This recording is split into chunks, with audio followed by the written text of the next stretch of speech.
지금 영국 명문고 학부모들이 한국 수학여행 때문에 발칵 뒤집혔습니다. 아이들이 돌아온 뒤 영국 방송팀이 미리 써둔 다큐 첫 문장은 통째로 지워졌습니다. 이유는 궁궐도 K-팝도 화려한 관광지도 아니었습니다. 한국 학교 급식실에서 받은 식판 하나 때문이었죠. 처음 어른들은 비웃었습니다.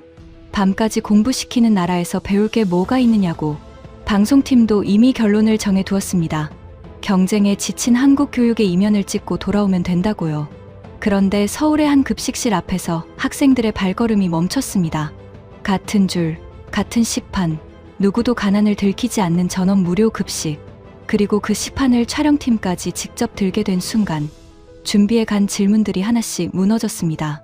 밥 한 끼가 어떻게 영국 명문고 아이들과 방송팀의 결론을 바꿨을까요? 지금 공개됩니다. 한국 최고라고 댓글을 남겨주세요. 여러분의 구독과 좋아요는 아주 큰 힘이 됩니다. 왜 하필 한국입니까? 그 질문이 처음 나온 곳은 영국 명문고 강당이었습니다. 오래된 나무 의자에 학부모들이 앉아 있었고 무대 앞에는 한국 수학여행 일정표가 놓여 있었어요. 저는 그 명문고 학생단을 따라가며 교육 다큐를 찍는 현장 연출자였습니다. 학생들은 들떠 있었지만 어른들의 얼굴은 전혀 달랐습니다. 누군가 손을 들고 말했습니다. 한국은 밤까지 아이들을 공부시키는 나라 아닌가요? 그런 곳을 왜 아이들에게 보여줘야 합니까? 다른 학부모는 낯선 음식부터 걱정했습니다. 우리 아이들이 매운 음식을 먹을 수 있겠느냐고요. 인솔교사는 조용히 일정표를 다시 넘겼고 저는 카메라 뒤에서 속으로 같은 생각을 했습니다. 솔직히 저도 굳이 한국이어야 할 이유를 찾지 못했습니다. 그때 제 머릿속에는 이미 한 줄의 문장이 있었습니다. 빠르게 성장한 나라의 그늘, 경쟁 속에 지친 학생들, 외국 아이들이 마주한 낯선 학교. 이런 말들이 화면 위에 잘 어울릴 거라고 생각했죠. 영국에 남아있던 선임 편집자도 비슷했습니다. 그는 한국 학교를 보러 간다면 시험과 압박을 놓치지 말라고 했습니다. 저는 그 말이 지나치다고 느끼지 않았어요. 며칠 뒤 우리 학생단은 한국에 도착했습니다. 공항에서 버스로 이동하는 동안 아이들은 창밖을 보며 작은 탄성을 냈습니다. 간판이 이어지고 도로 위 차들이 반듯하게 흘러가고 멀리 높은 건물들이 지나갔습니다. 하지만 저는 그 풍경보다 아이들의 피곤한 얼굴을 찾고 있었습니다. 어떤 순간에 이 여행이 무리였다고 말할 수 있을지, 어떤 장면이 학부모들의 걱정을 증명해 줄지 기다렸습니다. 한국 학교 정문에 도착했을 때도 제 태도는 크게 다르지 않았습니다. 정문 앞에는 한국 교사들과 학생 안내자들이 서 있었고 우리 학생단은 이름표를 만지며 버스에서 내렸습니다. 환영은 생각보다 조용했습니다. 박수도 길지 않았고 누가 나라 자랑을 늘어놓지도 않았어요. 오히려 그 평범함이 저를 더 의심하게 만들었습니다. 너무 정돈된 첫 장면은 대개 카메라 앞에서 더 좋아 보이기 마련이니까요. 학부모 대표가 곧장 물었습니다. 수업은 볼 수 있습니까? 학생들이 늦게까지 남아 공부하는 모습도 볼 수 있습니까? 저는 그 질문이 반가웠습니다.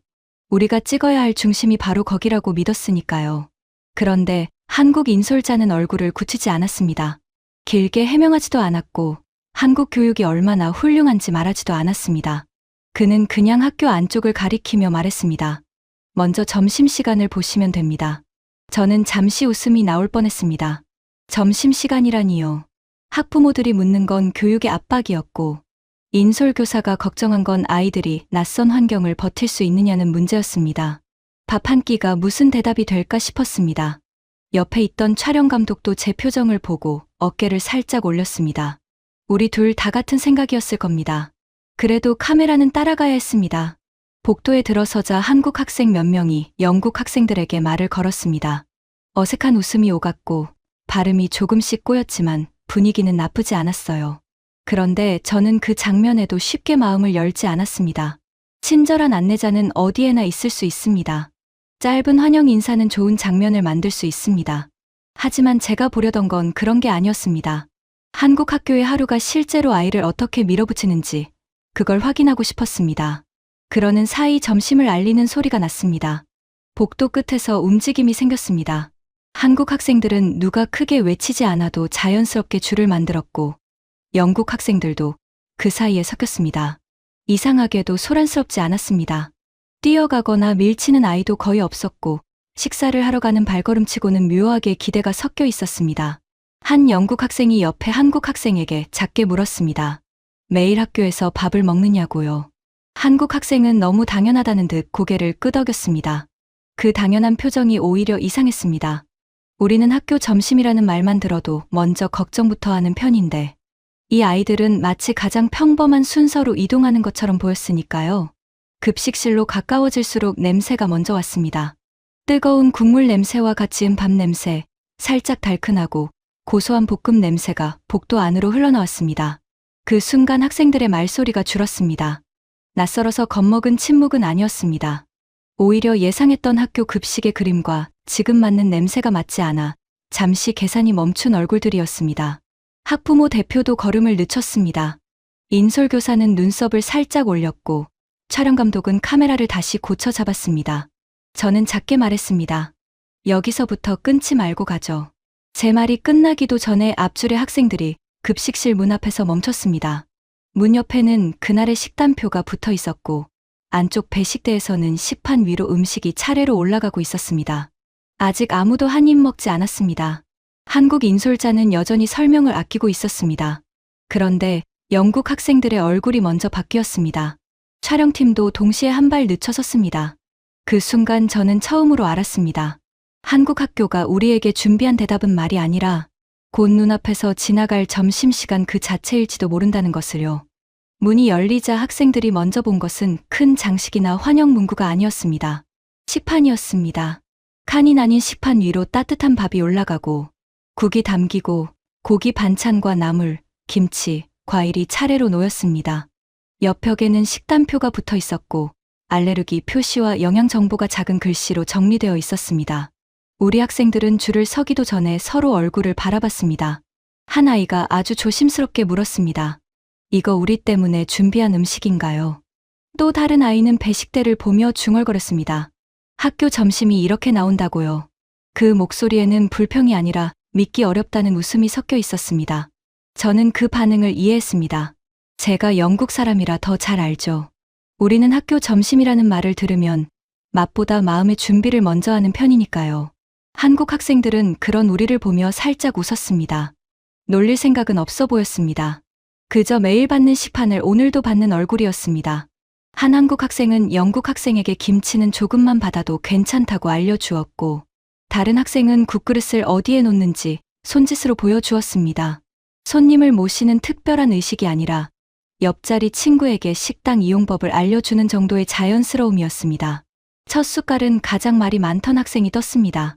런던 설명회 때부터 한국 음식이 너무 낯설면 어쩌느냐고 걱정하던 아이였습니다. 그 아이가 밥과 반찬을 조금씩 얹어 입에 넣었습니다. 그리고 씹던 얼굴이 그대로 멈췄습니다. 저는 순간 매워서 그런 줄 알고 카메라 쪽을 봤습니다. 그런데 아이가 물을 찾는 대신 웃음을 참았습니다. 이거 정말 학교 점심이에요? 그 말이 나오자 주변 학생들이 한꺼번에 식판을 내려다봤습니다. 한 아이는 국을 한 숟갈 떠보고 눈을 크게 떴고 다른 아이는 고기 반찬을 다시 집어 들었습니다. 누구는 김치를 아주 조금 먹고는 놀란 얼굴로 고개를 끄덕였습니다. 맵다는 말보다 먼저 나온 건 맛있다는 표정이었습니다. 화면으로는 다 담기지 않을 만큼 빠르게 얼굴들이 풀렸습니다.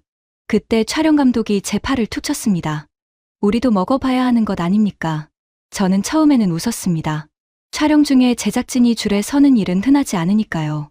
하지만 그는 진지했습니다. 학생들이 왜 저렇게 멈췄는지 카메라 뒤에서만 보면 알 수 없다고 했습니다. 결국 저와 촬영 감독, 조연출까지 줄끝에 섰습니다. 이상한 일은 거기서 벌어졌습니다.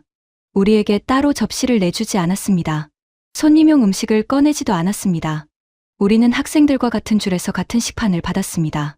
배식하던 분은 우리에게도 똑같이 밥을 담고 국을 건네고 반찬을 올려주었습니다. 옆에 있던 한국 학생이 촬영 감독에게 웃으며 말했습니다. 그 반찬은 밥이랑 같이 먹으면 더 좋아요.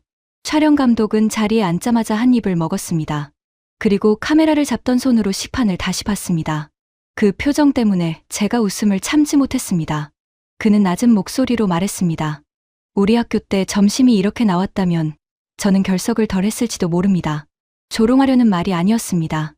영국 사람끼리라면 누구나 알아듣는 학교 점심에 대한 작은 자조였습니다. 그런데 그 농담이 한국 급식의 충격을 더 크게 만들었습니다. 촬영은 그 순간부터 달라졌습니다. 처음에는 배식대를 멀리서 찍으려 했습니다. 그런데 촬영 감독이 렌즈를 낮췄습니다. 식판 위 김이 올라오는 장면, 반찬을 나눠 받는 손, 영국 학생이 한국 학생을 따라 비벼 먹어보는 순간, 그리고 먹고 나서 저도 모르게 고개를 끄덕이는 얼굴을 가까이 잡았습니다. 제 수첩의 첫 줄도 바뀌었습니다. 낯선 음식 적응 문제가 아니라 예상보다 맛있는 학교 점심 앞에서 의심이 멈춘 순간이라고 적었습니다. 그제야 한국 영양사가 다가왔습니다. 그는 우리가 너무 많이 놀란 것이 재미있다는 듯 조용히 식단표를 보여주었습니다. 오늘만 준비한 특별식이 아니라 달마다 식단이 바뀌고 알레르기 표시가 붙고 필요한 학생은 대체 반찬을 안내받는다고 했습니다. 밥과 국, 단백질 반찬, 채소 반찬, 과일이나 유제품이 균형을 이루도록 맞춘다고도 했습니다. 설명은 길지 않았지만 식판 위의 음식이 이미 그 설명을 뒷받침하고 있었습니다. 학부모 대표가 가장 민감한 질문을 꺼냈습니다. 그런데 누가 무료인지 따로 표시되나요? 돈을 내는 아이와 지원을 받는 아이가 다른 줄에 서나요? 한국 교사는 고개를 저었습니다. 이 학교에서는 전원이 같은 방식으로 먹는다고 했습니다. 아이들 앞에서 누가 어떤 형편인지 드러나지 않는다고요. 저는 그 말을 들으며 급식실을 다시 둘러봤습니다. 같은 줄, 같은 식판, 같은 식탁이었습니다. 누구도 설명표처럼 구분되어 있지 않았습니다. 그날 그 급식실에서 본 장면만큼은 피할 수 없었습니다. 맛이 먼저 우리를 멈췄고 그 다음에 방식이 우리를 더 오래 붙잡았습니다. 맛있는 한 끼가 놀라웠고 그 한 끼가 모든 학생에게 같은 얼굴로 도착한다는 사실은 더 놀라웠습니다. 식사가 끝날 무렵 저는 학부모들에게 보낼 중간 보고서 문장을 열었습니다. 처음 적어둔 문장은 이랬습니다. 한국 학교 급식은 낯선 음식 적응 문제가 예상됩니다. 저는 그 문장을 지웠습니다. 그리고 새로 적었습니다. 한국 학교의 첫 점심은 우리 아이들을 당황하게 했습니다. 낯설어서가 아니라 너무 맛있고 너무 자연스럽게 모두의 식판에 놓였기 때문입니다. 점심을 먹고 나서도 저는 마음을 완전히 바꾸지 못했습니다. 급식실에서 본 장면은 분명 강했습니다. 학생들이 한 입을 먹고 멈췄고 촬영 감독까지 같은 줄에 서서 식판을 받았습니다. 하지만 저는 아직도 한국 학교의 진짜 얼굴은 책상 앞에서 나올 거라고 생각했습니다. 맛있는 점심은 좋은 출발일 수 있어도 시험지와 압박적인 교실을 대신할 수는 없다고 믿었죠. 복도를 빠져나오며 저는 촬영 감독에게 교실 쪽 렌즈를 준비하라고 말했습니다. 점심으로 풀어진 얼굴이 다시 책상 앞에서 굳는 순간을 잡아야 한다고 생각했습니다. 그때 선임 편집자에게서 짧은 메모가 왔습니다. 교육 압박이 보이는 교실 컷을 꼭 확보하라는 내용이었습니다. 저는 그 문장을 보고 오히려 안심했습니다. 나 혼자만 의심하는 게 아니구나 싶었으니까요. 그런데 한국 인솔자는 교실로 향하지 않았습니다. 그는 제 손에 들린 일정표를 보더니 점심 다음 순서를 손가락으로 짚었습니다. 거기에는 현장 체험 학습이라고 적혀 있었습니다. 저는 잠시 잘못 본 줄 알았습니다. 밥을 먹고 나서 바로 밖으로 나간다고요. 한 영국 학생도 제 표정을 보더니 옆에 한국 학생에게 물었습니다. 이게 수업인가요? 소풍인가요? 한국 학생들은 웃었지만 누군가를 놀리는 웃음은 아니었습니다. 한 학생이 가방에서 접힌 활동지를 꺼내 보였습니다. 오늘은 그냥 걷는 날이 아니라 조별로 확인해야 할 것이 많다고 했습니다. 활동지에는 빈칸만 있는 게 아니었습니다. 안내판에서 찾아야 할 단서, 해설사에게 물어볼 질문, 현장에서 비교해 적을 내용, 조별 기록을 모아 마지막에 판단을 쓰는 칸이 이어져 있었습니다. 한국 교사는 출발 전에 짧게 말했습니다. 빨리 빈칸을 채우는 것이 중요한 게 아니라 현장에서 본 근거를 가지고 돌아와 서로 설명할 수 있어야 한다고요. 그 말도 제가 예상한 교실의 압박과는 달랐습니다. 정답을 빨리 맞히라고 몰아붙이는 말이 아니라 눈앞의 것을 놓치지 말라는 당부처럼 들렸습니다. 영국 학생들은 그때까지도 반쯤은 소풍 기분이었지만 한국 학생들이 활동지를 접지 않고 손에 들고 있는 모습을 보며 조금씩 자세를 바꾸기 시작했습니다. 버스에 오르는 순간에도 저는 아직 관광 화면을 예상했습니다. 예쁜 거리, 오래된 건물, 웃는 학생들. 그런 장면은 보기 좋지만 우리가 찾던 교육의 대답은 아니라고 생각했습니다. 그런데 첫 장소에 도착하자 분위기가 달라졌습니다. 한국 학생들은 입구에서 흩어지지 않았습니다. 조장이 활동지 첫 질문을 읽었고 다른 학생은 안내판 앞에 서서 문장을 소리내어 확인했습니다. 영국 학생들은 처음엔 사진을 찍으려 했습니다. 그러다 한국 학생 한 명이 손짓했습니다. 여기서는 사진보다 왜 이 안내판이 이 자리에 있는지 먼저 적어야 한다고요. 말투는 가르치는 식이 아니었습니다. 같이 과제를 놓치지 않으려는 친구의 말에 가까웠습니다. 영국 학생은 휴대폰을 내려놓고 다시 안내판을 읽었습니다. 그리고 해설사에게 왜 오래된 길을 새 건물 옆에 남겨두었는지 물었습니다. 저는 그 질문을 놓쳤습니다. 지친 얼굴을 찾으려고 뒤쪽을 보고 있었기 때문입니다.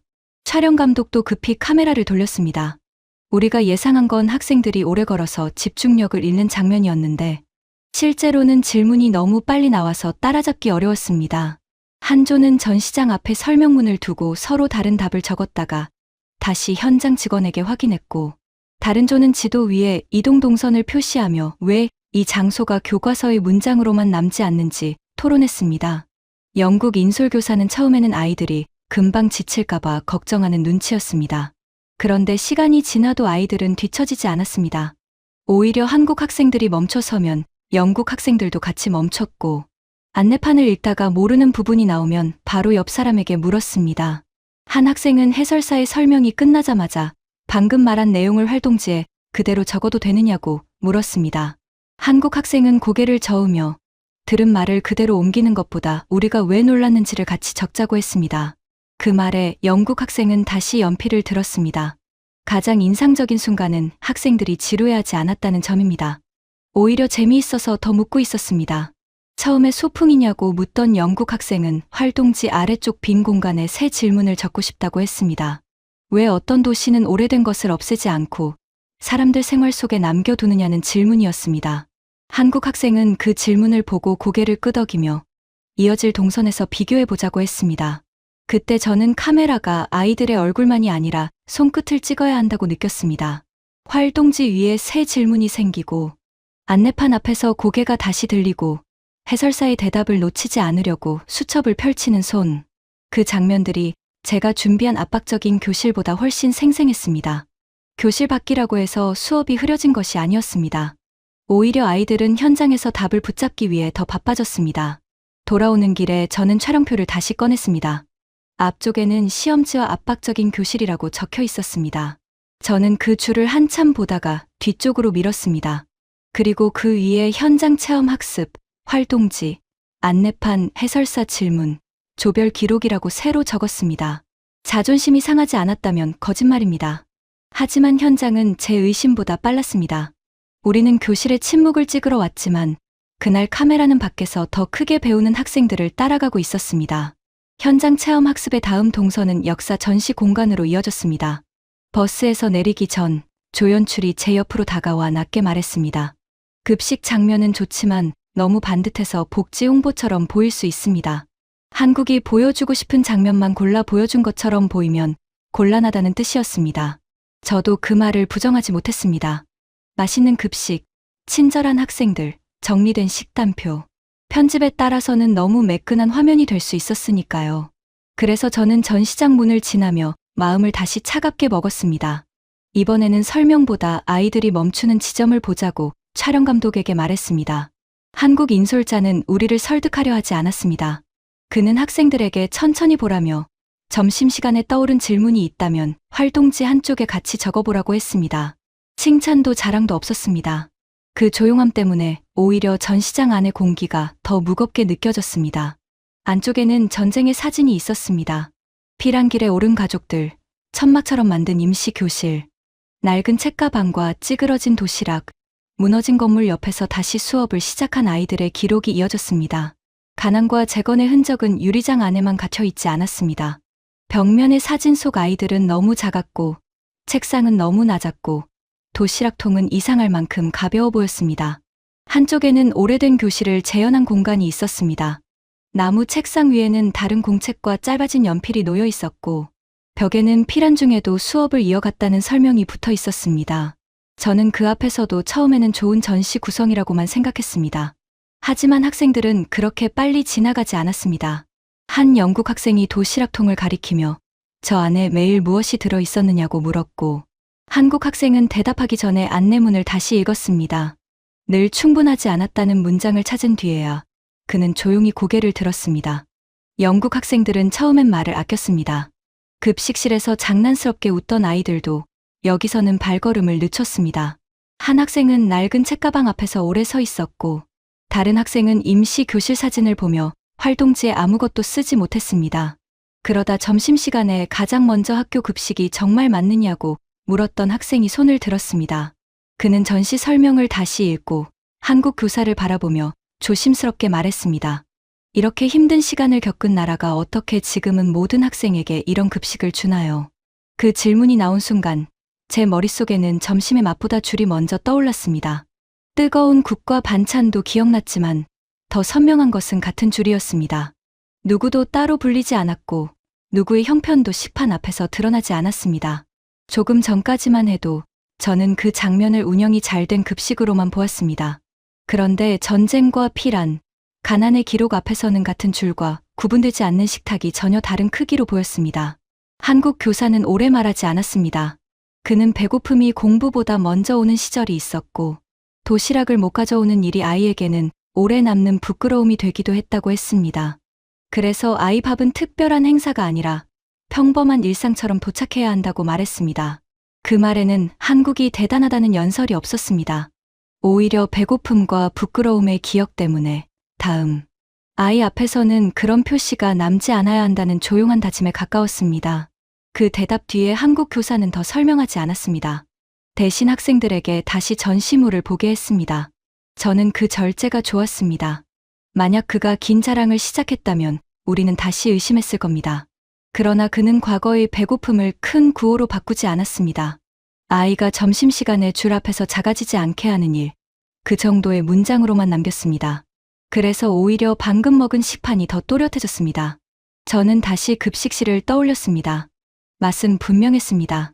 그 충격을 지우고 싶지 않았습니다. 아이들이 국을 다시 떠먹고 촬영 감독이 식판을 내려다보며 웃음을 참던 순간은 그대로 살아있어야 했습니다. 다만 이제 그 맛은 더 깊은 곳으로 내려갔습니다. 맛있는 한 끼가 아이를 기쁘게 한 장면에서 끝나는 것이 아니라 누구도 부끄럽게 만들지 않는 방식으로 이어지고 있었습니다. 촬영 감독도 처음과 달라졌습니다. 그는 급식실 장면을 음식 반응으로만 쓰면 충분하다고 생각했지만 이제는 전시장 사진과 식판을 나란히 붙여야 한다고 말했습니다.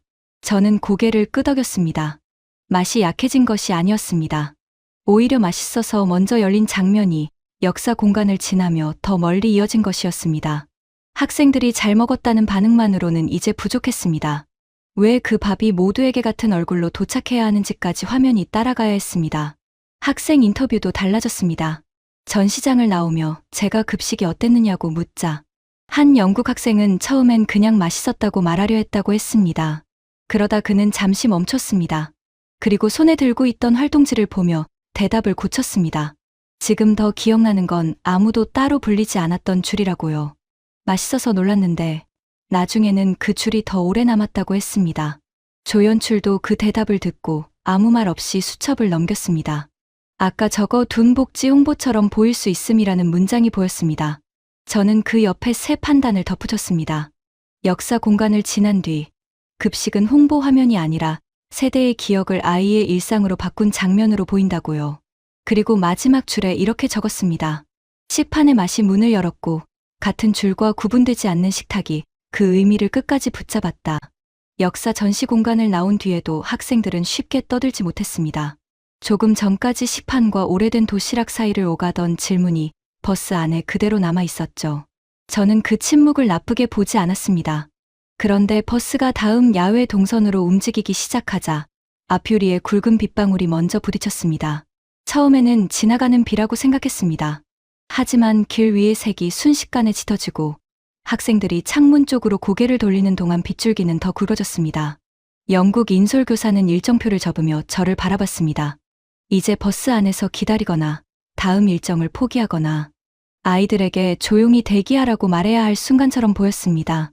촬영팀도 비닐 덮개를 찾고 있었고 저는 속으로 생각했습니다. 드디어 하루가 흔들리는 장면이 왔구나. 선임 편집자에게서도 곧 연락이 왔습니다. 예상 밖 상황에서 한국 일정이 얼마나 빡빡하게 무너지는지 놓치지 말라는 내용이었습니다. 저는 촬영 감독에게 학생들의 얼굴과 젖은 창문을 같이 잡아달라고 했습니다. 버스 대기, 일정 실패, 인솔자들의 지침, 실망한 학생들. 우리가 처음부터 찾던 균열이 이런 식으로 나올 수도 있다고 생각했습니다. 그런데 한국 인솔자는 허둥대지 않았습니다. 그는 자리에서 일어나 큰 소리로 변명을 하지도 않았습니다.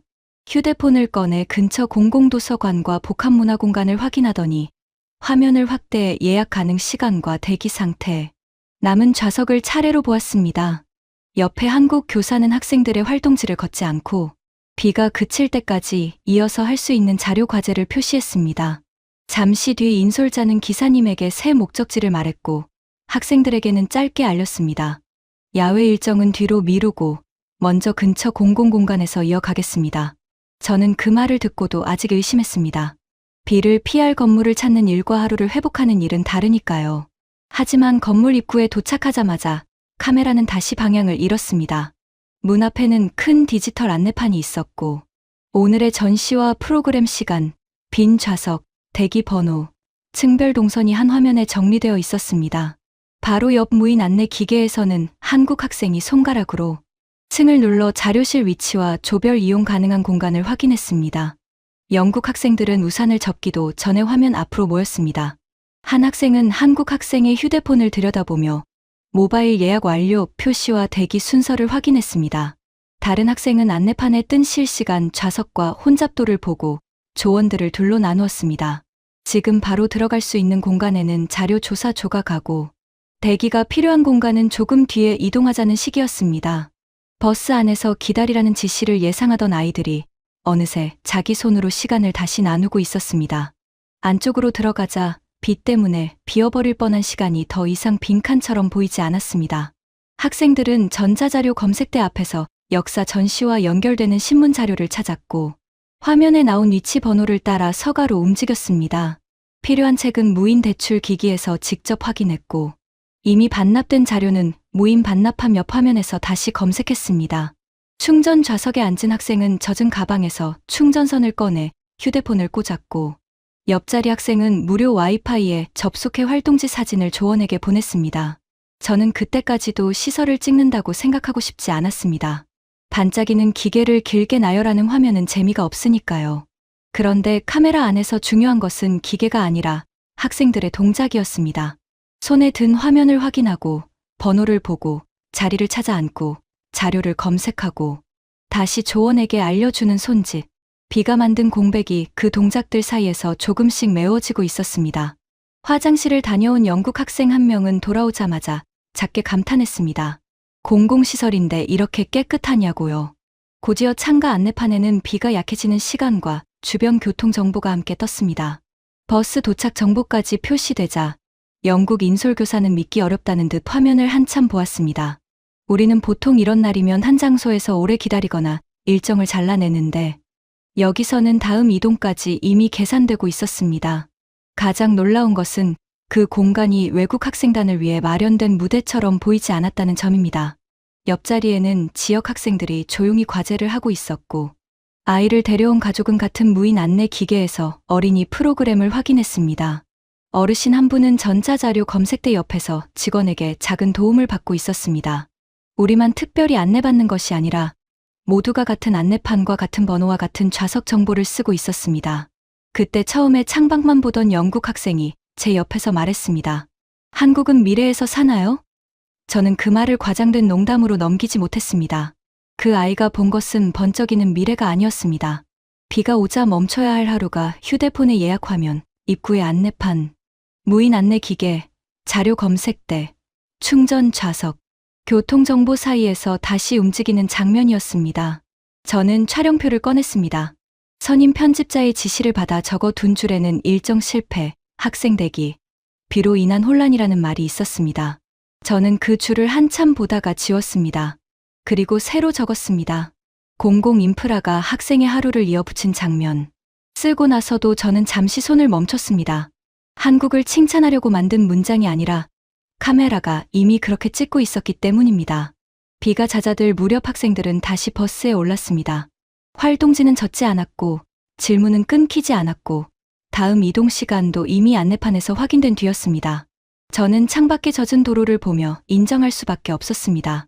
우리가 찍으려던 것은 비 때문에 무너진 일정이었지만 화면에 남은 것은 비가 와도 아이들의 하루가 버려지지 않도록 조용히 움직인 공공의 손길이었습니다.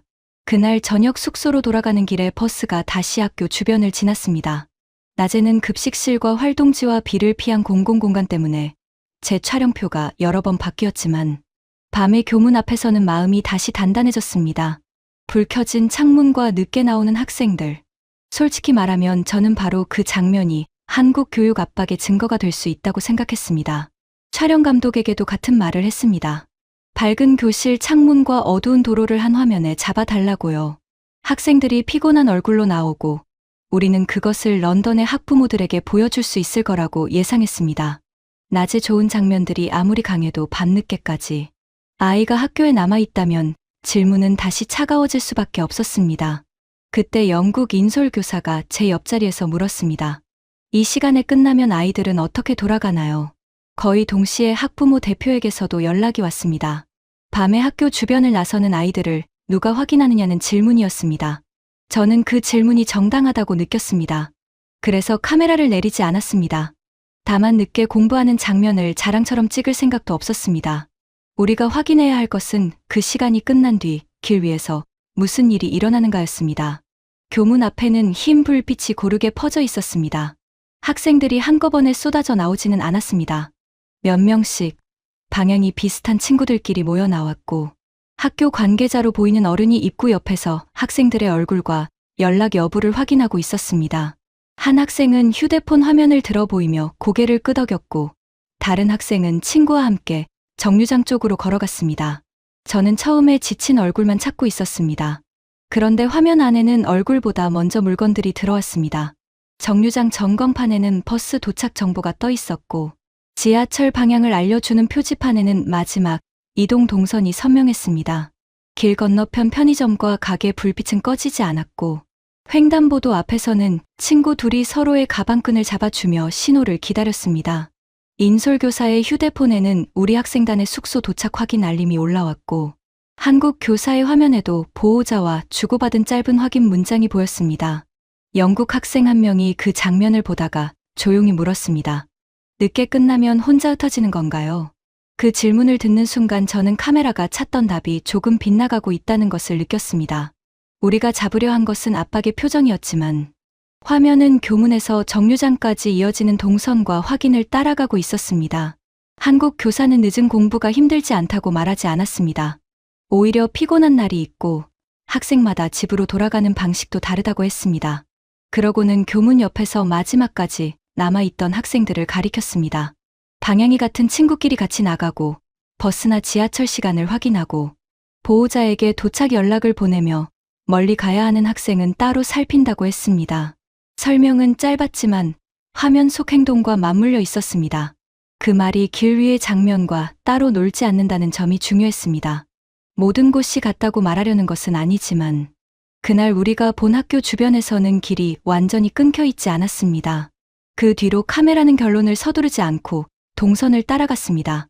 늦게 끝난 아이들이 어둠 속으로 그냥 풀려나가는 것이 아니라 교문 불빛과 정류장 정보와 친구의 발걸음과 확인 연락 사이를 지나 집으로 향하고 있다는 사실이었습니다. 카메라는 다시 교문 쪽으로 돌아갔습니다. 학교 관계자는 마지막 학생 무리를 확인한 뒤 안쪽으로 들어갔고 정류장에 선 학생들은 버스가 가까워지는 표시를 보며 가방을 고쳐맸습니다. 정류장 쪽 바닥에는 젖은 발자국이 이어졌습니다. 편의점 문이 열리자 안쪽 불빛이 잠깐 도로 위로 번졌고 한 학생은 휴대폰에 도착 예정 시간을 적어 보내고는 친구에게 화면을 보여주었습니다. 그 장면들은 큰 구호가 아니었지만 이상하게 오래 남았습니다. 저는 버스 안으로 돌아와 학부모에게 보낼 질문지를 열었습니다. 원래 적어둔 문장은 또렷했습니다. 한국 학생들은 밤까지 붙잡혀 있습니까? 그 질문은 사라져도 되는 질문이 아니었습니다. 늦은 시간 자체가 아이들에게 무게가 되는 건 분명했으니까요. 하지만 그날 밤 우리가 본 것을 담기에는 너무 좁았습니다. 저는 그 옆에 새 질문을 적었습니다. 그 시간이 끝난 뒤 아이들은 어떻게 집으로 돌아갑니까? 문장을 바꾸고 나서 마음이 가벼워진 것은 아니었습니다. 오히려 더 조심스러워졌습니다. 제가 처음 들고 온 카메라는 밤을 압박의 증거로만 찍으려 했지만 교문 앞에는 피곤함과 함께 길을 끊기지 않게 붙잡는 장면들이 같이 있었기 때문입니다. 숙소에 도착한 뒤에도 저는 편집용 화면을 다시 돌려보았습니다. 불 켜진 교문, 학생 얼굴을 확인하던 어른, 함께 걷던 친구들, 버스 도착 정보, 지하철 안내, 가게 불빛, 도착 확인 알림. 밤늦게 공부하는 생활을 아름답게 만들고 싶지는 않았습니다. 다만 압박만 찍으려던 밤이 아이가 하루의 끝에서 어떤 길과 확인 속에 집으로 돌아가는지 묻는 장면으로 바뀌었다는 사실은 지울 수 없었습니다. 그날 밤 숙소에서 귀가 동선 화면을 정리하고 있는데 선임 편집자의 연락이 다시 들어왔습니다. 문장은 짧았지만 쉽게 넘어갈 수 없었습니다. 서울의 한 학교만 특별한 것일 수 있습니다. 한 지역에 준비된 장면을 한국 전체처럼 보이게 만들면 안 됩니다. 저는 그 말이 마지막 반박이라는 걸 알았습니다. 급식실도, 현장 체험 학습도, 비 오는 날의 공공공간도, 밤 교문 앞도 모두 좋았습니다. 하지만 그 모든 것이 서울의 한 학교 주변에서만 일어난 일이라면 우리 방송의 질문은 아직 무너지지 않은 셈이었습니다. 다음 일정에서 수학여행단은 서울을 벗어났습니다. 저는 버스 앞자리에서 촬영표를 다시 접었습니다. 이번에는 지역 이름을 예쁘게 소개하거나 유명한 음식을 따라가거나 관광지의 넓은 풍경을 잡지 않기로 했습니다. 우리가 확인해야 할 것은 딱 하나였습니다. 학생의 하루를 받쳐주는 방식이 장소가 바뀌어도 다시 나타나는가. 그래서 카메라는 간판보다 학생들의 발걸음, 풍경보다 안내판, 기념사진보다 인솔자의 손과 눈을 따라가게 했습니다. 처음 도착한 곳은 지역의 오래된 역사 공간이었습니다. 해설사는 큰 목소리로 자랑하지 않았습니다. 대신 오래된 교실 사진, 피란길의 작은 가방, 지역 사람들이 다시 학교를 세우던 기록 앞에서 학생들을 멈춰 세웠습니다. 한국 학생들은 이미 받은 활동지를 펼쳤고 영국 학생들은 그 옆에서 질문을 받아 적었습니다. 한 학생이 제게 속삭였습니다. 여기서도 그냥 보는 게 아니네요. 그 말이 이상하게 크게 들렸습니다. 서울에서 보았던 현장 체험 학습의 방식이 다른 장소에서도 같은 손동작으로 반복되고 있었기 때문입니다. 역사 공간을 나온 뒤에는 시장 골목을 지나야 했습니다. 저는 잠시 걱정했습니다. 화면이 먹거리 소개처럼 흐르면 선임 편집자의 반박이 더 강해질 수 있었습니다. 그런데 한국 인솔자는 학생들에게 가게 이름을 외우라고 하지 않았습니다. 그는 좁은 길에서는 두 줄을 만들지 말고 물건을 옮기는 상인의 길을 막지 말고 모퉁이마다 조별 인원을 확인하라고 말했습니다. 한국 학생 한 명은 영국 학생의 팔을 살짝 잡아 안쪽으로 세웠고 다른 학생은 길 끝에 공공 안내판을 가리키며 다음 모임 장소를 확인했습니다. 그 안내판에는 지역 역사길과 버스 정류장, 화장실, 공공 쉼터가 한눈에 정리되어 있었습니다. 화려한 관광 문구보다 학생들에게 필요한 정보가 먼저 보였습니다. 인솔교사는 종이 명단을 펼쳐 이름을 부르지 않고 조별 대표가 손을 들어 인원을 확인하게 했습니다. 빠진 학생이 없다는 신호가 오가자 버스 기사와 한국 교사는 다음 이동 시간을 맞췄습니다. 저는 카메라를 시장 음식이 아니라 그 짧은 확인의 흐름에 붙였습니다. 아이들이 한 지역을 지나가는 동안 누가 어디에 있는지 놓치지 않으려는 손길이 화면에 남았습니다. 영국 학생들의 말도 달라졌습니다. 한 학생은 급식실을 떠올렸습니다. 그곳에서는 아무도 줄 앞에서 구분되지 않았다고요.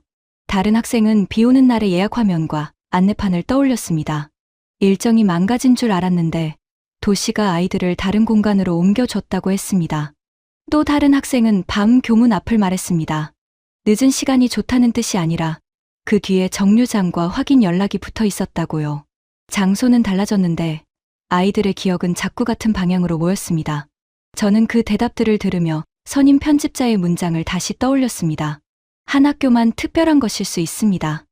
맞는 말일 수도 있었습니다. 그래서 우리는 더 넓은 결론을 서두르지 않았습니다. 대신 카메라는 그날 그 지역에서 반복된 작은 장면들을 계속 모았습니다.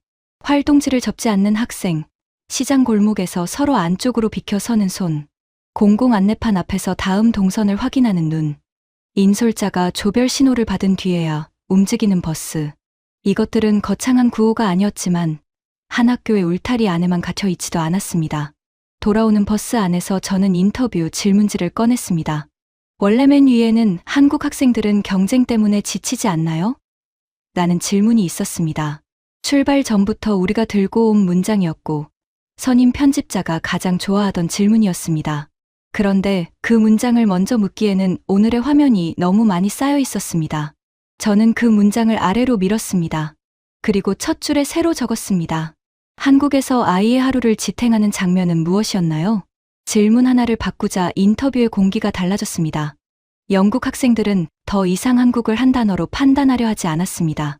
밥을 먹는 줄, 현장에서 질문하는 방식, 비가 왔을 때 다시 열린 공공공간, 밤에 집으로 돌아가는 확인, 그리고 서울 밖 지역에서 다시 본 인솔 동선까지 하나씩 꺼냈습니다. 한 학생은 말하다가 잠시 멈추더니 이 나라는 아이가 하루 중 어디에 있든 그냥 혼자 버려지는 느낌이 덜했다고 했습니다. 저는 그 말을 듣고 카메라를 조금 더 가까이 당겼습니다.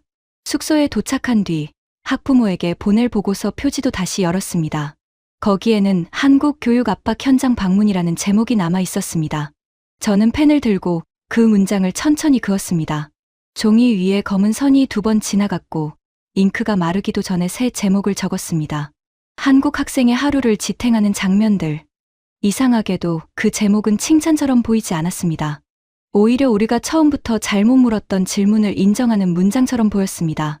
그날 지역 이동이 끝났을 때 선임 편집자의 마지막 반박은 완전히 사라진 것이 아니라 모양이 바뀌어 있었습니다. 저는 더 큰 구호를 적지 않았습니다. 대신 카메라에 남은 것은 분명했습니다. 서울의 한 급식실에서 시작된 질문은 다른 지역의 역사 공간과 시장 골목과 공공, 안내판과 인솔 확인 속에서도 같은 방향으로 되돌아왔습니다. 한국 학생의 하루는 학교 안에서만 버티는 것이 아니었습니다. 도시와 지역과 어른들의 짧은 확인들이 아이가 하루를 끝까지 지나가도록 조용히 바치고 있었습니다. 영국으로 돌아온 뒤 편집실 공기는 처음보다 더 차가웠습니다. 현장에서 쌓아온 화면이 많아질수록 선임 편집자는 오히려 더 조심스러워졌습니다. 그는 기존 제목을 포기하지 않았습니다. 한국 교육 경쟁의 이면. 시험지와 밤 교문 앞 장면을 앞에 두면 충분하다고 했습니다. 급식과 공공공간과 지역 이동은 흥미로운 보조 장면으로 쓰면 된다고 했죠. 저는 그 말을 들으며 의자 등받이에 손을 얹었습니다. 우리가 한국에 가기 전이라면 저도 비슷하게 말했을지 모릅니다. 편집 화면의 맨 앞에는 이미 첫 문장이 올라가 있었습니다. 한국 교육은 경쟁이 만든 압박의 현장이다. 선임 편집자는 그 문장을 읽고 고개를 끄덕였습니다. 저는 바로 반박하지 않았습니다. 대신 현장 원본을 처음부터 다시 틀어달라고 했습니다. 화면이 한국 학교 정문으로 돌아갔습니다. 영국 학생들이 낯선 표정으로 교문 앞에 서 있고 우리 카메라는 압박적인 학교의 증거를 찾으려 천천히 움직이고 있었습니다. 곧 점심 종이 울렸습니다. 급식실 앞에서 학생들의 발이 멈췄습니다. 식판 위에 밥과 국과 반찬을 보고 눈을 크게 뜨던 얼굴, 한 입을 먹은 뒤 서로를 바라보던 순간 촬영 감독이 카메라를 내려놓고 우리도 먹어봐야 하는 것 아니냐고 묻던 장면이 이어졌습니다. 같은 줄에 서서 같은 식판을 들고 앉은 우리 방송팀의 어색한 웃음도 그대로 남아 있었습니다. 누가 무료인지 표시되지 않는 줄 앞에서 처음의 의심은 이미 한번 흔들리고 있었습니다. 다음 화면은 현장 체험 학습이었습니다. 저는 시험지와 교실을 찍으러 갔지만 학생들은 활동지를 들고 거리와 역사 공간을 오갔습니다. 한국 학생들은 사진을 찍고 끝내지 않았습니다. 질문을 읽고 표시를 고치고 왜 이 장소가 지금의 생활과 이어지는지 설명했습니다. 그 뒤 역사 공간에서 한 영국 학생이 급식 이야기를 다시 꺼냈습니다.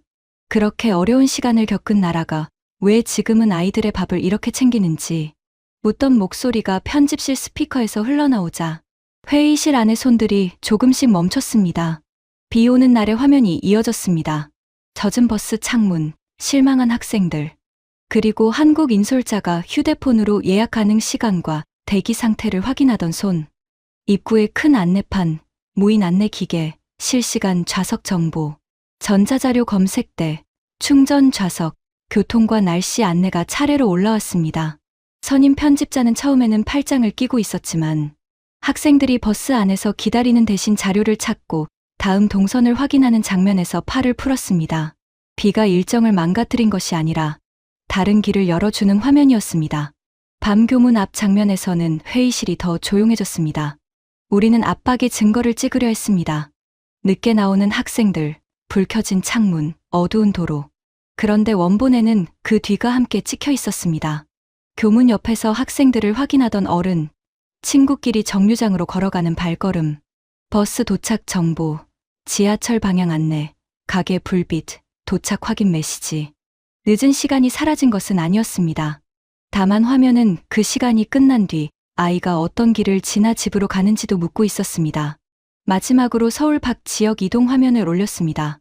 지역 역사 공간 앞에서 활동지를 펴던 학생들, 시장 골목에서 서로 안쪽으로 비켜 서던 손, 공공 안내판 앞에서 이어갈 장소를 확인하던 눈, 인솔자가 조별 신호를 받은 뒤에야 버스를 움직이던 장면이 이어졌습니다. 그리고 제가 버스 안에서 질문지의 첫 항목을 바꾸는 손이 나왔습니다. 한국 학생들은 경쟁 때문에 지치지 않나요? 라는 문장을 아래로 밀고 한국에서 아이의 하루를 지탱하는 장면은 무엇이었나요? 라고 적던 장면이었습니다. 그때 결정타가 된 것은 제 설명이 아니었습니다. 학생 인터뷰 원본이었습니다. 한 학생이 카메라 앞에서 이렇게 말했습니다. 저는 한국을 압박의 나라로만 보러 갔어요. 그런데 하루가 달랐어요. 먹는 곳도, 이동하는 길도, 질문하는 방식도, 비를 피해서 쉬는 공간도, 밤에 돌아가는 확인도 모두 따로 있는 줄 알았는데 지나고 보니 하나의 하루처럼 이어져 있었어요. 그 말을 듣는 동안 편집실에서는 아무도 키보드를 치지 않았습니다. 선임 편집자는 원래 첫 문장을 다시 보았습니다. 한국 교육은 경쟁이 만든 압박의 현장이다. 그는 한참 동안 그 문장 앞에 커서를 세워두었습니다. 그러다 천천히 문장을 지웠습니다. 화면에서 글자가 사라지는 소리가 이상하게 크게 들렸습니다. 이어서 제목 줄도 선택했습니다. 한국 교육 경쟁의 이면. 그 문장도 지워졌습니다.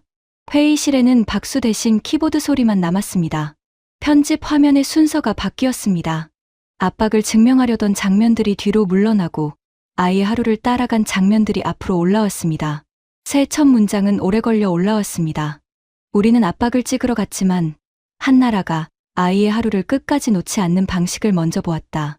선임 편집자는 그 문장을 읽고도 바로 말하지 못했습니다. 저는 그 침묵이 현장에서 봤던 어떤 감탄보다 더 강하다고 느꼈습니다. 편집실에서 바뀐 것은 의견이 아니라 손의 움직임이었습니다.